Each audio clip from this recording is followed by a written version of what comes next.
morning. Today is a nice chilly day in Tulsa. Look back to my camera footage from yesterday. Terrible stuff. It's just me with my head chopped off. It's always encouraging. I'm sure this one's gonna have something wrong with it too. It should probably be more positive, but I am positive that it's going to look jank. I am a little bit tired. I was filming some volleyball yesterday with the shoulder rig on for probably 2 hours, which means hopefully today I'll be able to take a nap. Speaking of naps, I want to explain why my voice is so early. It just sounds like there's not even traffic outside. It's just a train of cars. Hold your horses. Here we go. Get it. So like I was saying, I want to explain to you how to take the perfect nap.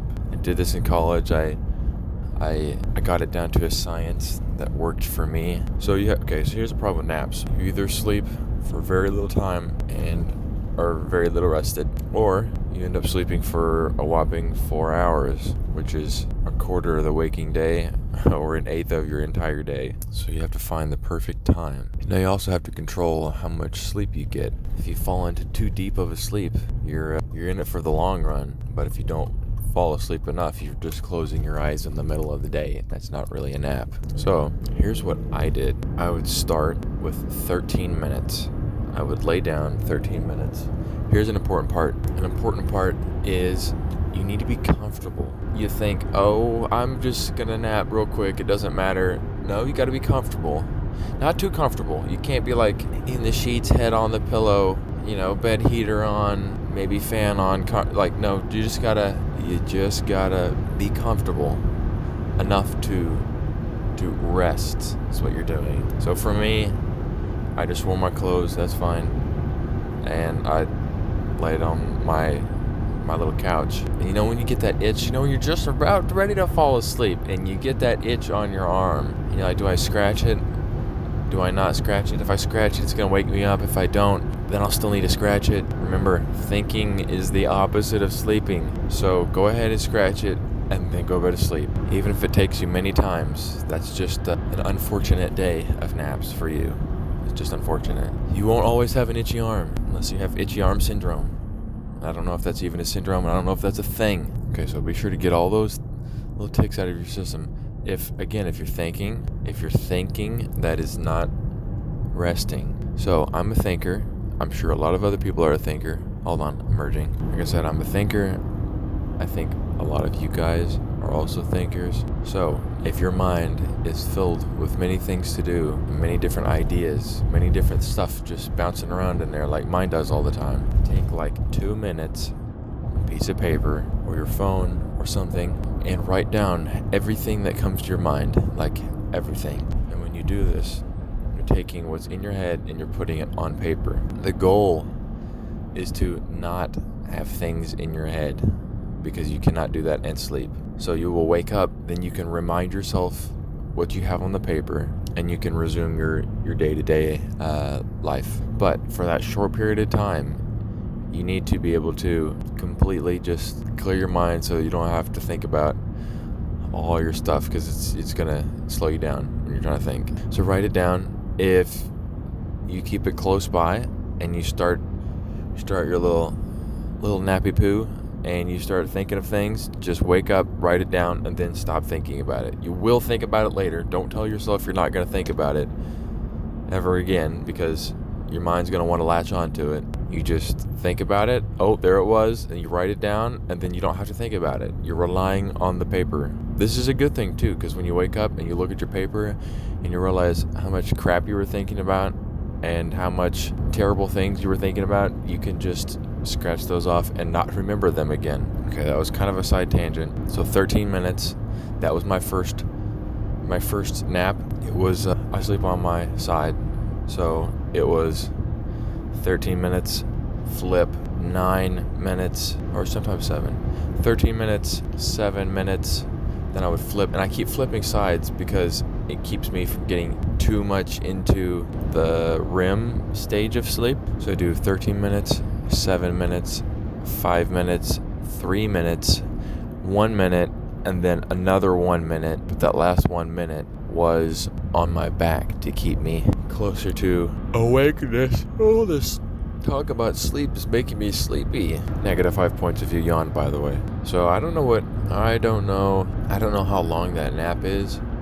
In total, you have 13 plus 7 is 20, and 25, let's see, 7, 8, 9, 10. I guess it's a 30-minute nap. So it's a 30-minute nap, but it's broken up into segments. But those segments make it where you can actually get back up. So the goal is to be able to actually get back up and feel like you were rested, not feel like you need to go to sleep for real.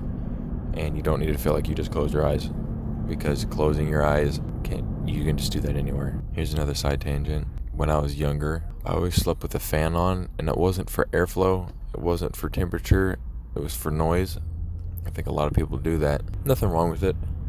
I'm just really stubborn, and I don't even like to rely on the little tiny electronic things. So I told myself I'm gonna learn how to sleep without noise. Not really sure why. So I just did, and those first couple nights were pretty silent.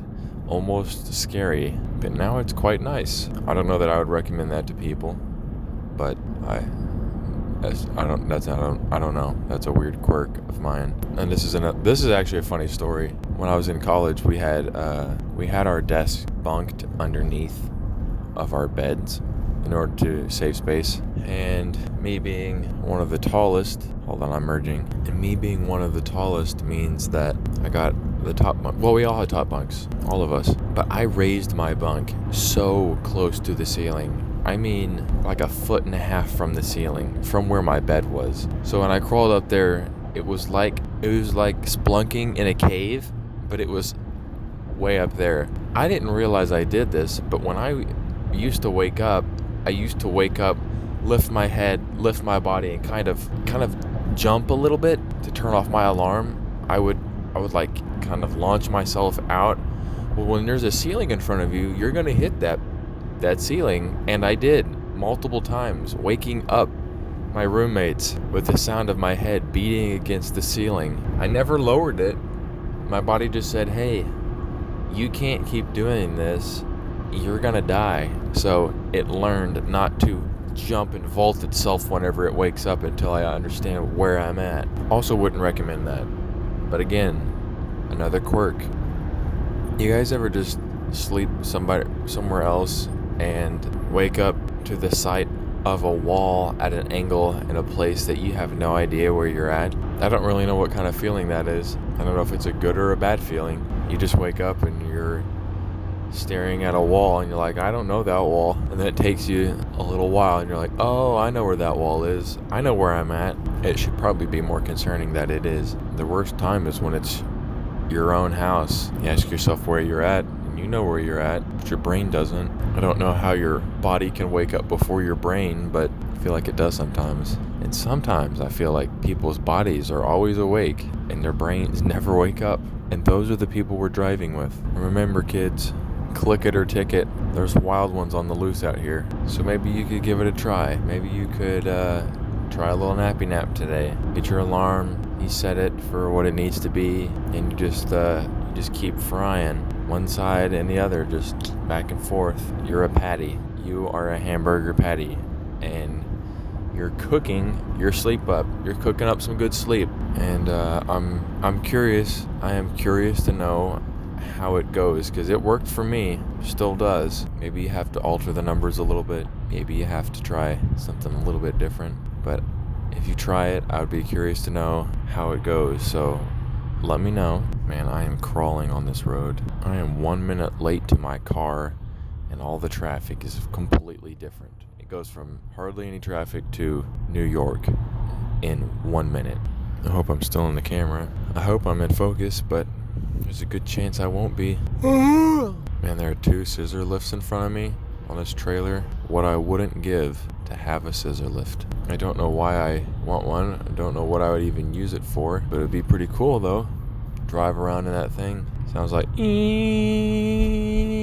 matter where you're going. Got a great turning radius. Those things are great. Got the little joystick accessory, and of course it goes up and down, so you could, I don't know, change a light bulb, touch the ceiling, get to the top bunk of your bed. Man, these videos are so jumpy. I just go from one thing to the next. to the next. Somebody out there is going to say, hey, stick to one topic. Just stick to one topic. I'm going to go, no, not going to happen. Can't do that. That's not how these videos work. This is my mind. My mind gets just dumped into that camera right there. Isn't that a scary thing? I have one tiny layer of safety. And after that, the whole world knows my deepest, most innermost thoughts. Kind of terrifying. Okay, I'm gonna stop talking here. Go ahead, try to sleep. I dare ya. And remember, if you don't sleep, I will make you. Okay, well, that's a really uplifting way to end. 1 sheep, 2 sheep, 3 sheep, 4.